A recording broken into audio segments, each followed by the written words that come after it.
सावन में चलो साली देव घर घुरैब, बाबा भोले से तोरा दर्शन करैब। भूल चूक माफ कर देते बाबा भोला, उनका खातिर लेके जेबै भांग के गोला। चढ़े नसिया पहाड़ होई छै नतीजा, डर लागे देव घर के ना जेबै जीजा। सावन में चलो साली देव घर घुरैब, बाबा भोले से तोरा दर्शन करैब। भूल चूक माफ कर देते बाबा भोला, उनका खातिर लेके जेबै भांग के गोला।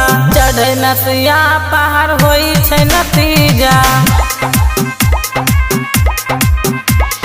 डर लागे देव घर के ना जेबै जीजा।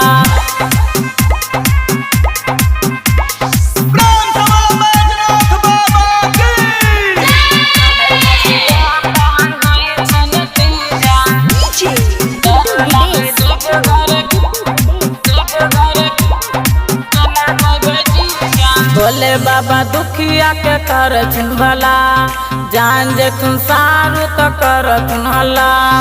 भोले दानी के छै महिमा महान, सावन में पूजे छै दुनिया जहान। चढ़े नसिया पहाड़ होई छै नतीजा, डर लागे देव घर के ना जेबै जीजा।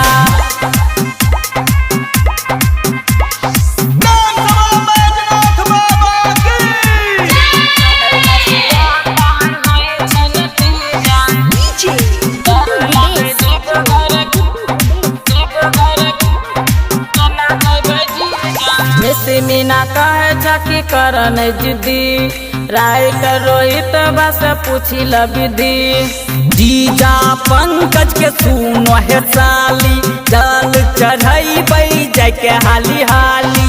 चढ़े नसिया पहाड़ होई छै नतीजा,